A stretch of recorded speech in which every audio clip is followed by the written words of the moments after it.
Apple just unveiled the iPad 2, but should you trade up? And what's this we hear about an iPad 3 right around the corner? Oh, you'll find out in the loop.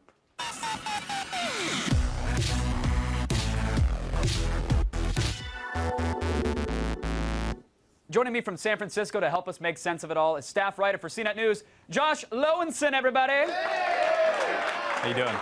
I'm doing all right, Josh. Now, the iPad 2 has landed, and what did we get? Any surprises? Did we get what we expected? I think, yeah, we got what we expected. I mean, it's thinner, it's lighter, it's faster, but it's going to be at the same price.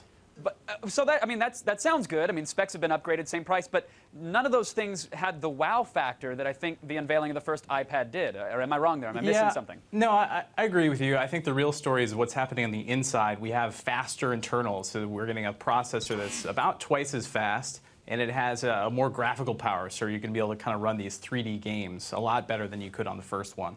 But I'm in LA, so what's on the inside matters not to me. So looking at the upgrades here, I mean, the first iPad was billed as magical and revolutionary. This is just evolutionary then.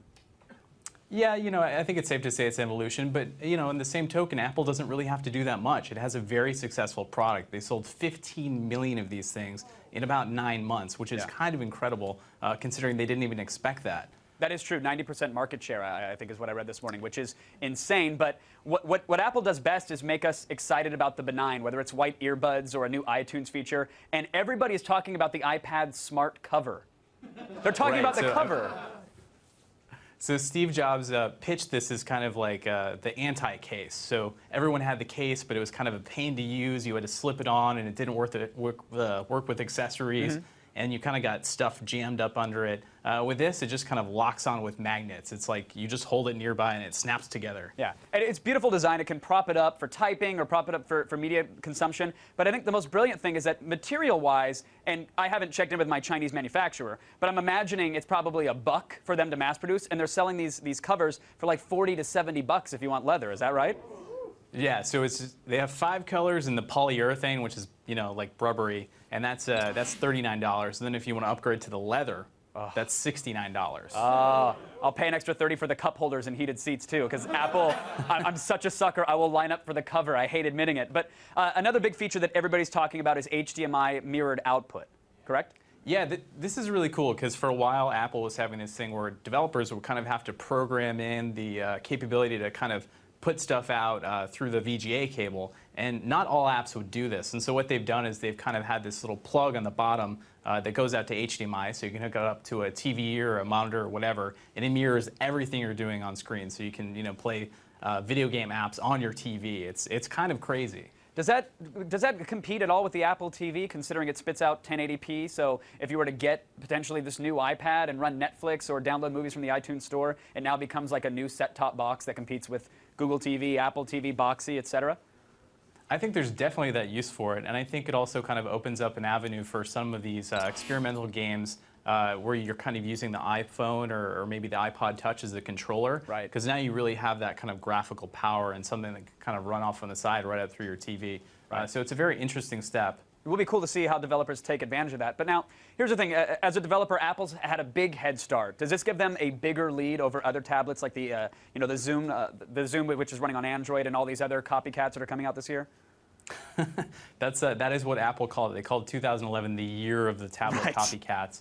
And, you know, I think they definitely have a lead, and Steve Jobs was very, you know, adamant to point that out, that they have this huge library of applications that works with, you know, this huge lineup of products now. But I think it's also kind of a matter of, you know, that these competitors aren't out yet. You know, HP's touchpad isn't coming till this summer. We're still waiting for a price and release date on the RIM Playbook, you know, and now we have the Zoom, which is $800. So, yeah, it's a very competitive landscape. Yeah. All right, so Josh, here's the billion-dollar question, all right? We have the lighter, thinner, faster, super-powered iPad 2 with 2 cameras in it. Great, love it, and the magical case, or cover. Don't call it a case. Steve Jobs would descend and turtleneck me. But the iPad 2 is coming in stores March 11th. If you own an iPad, do you upgrade? Yeah, you know, that's a hard question. I think for me, I already have one, so I probably won't be upgrading. But I know a lot of people are kind of waiting on the fence to get one, maybe wait for some of the kinks to get ironed out from the first generation. This is obviously a very attractive prospect.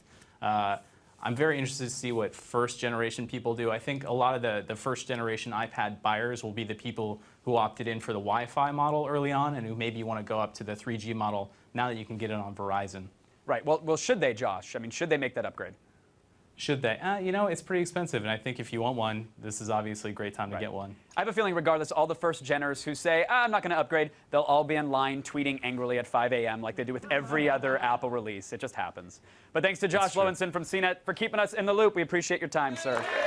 Thanks very much.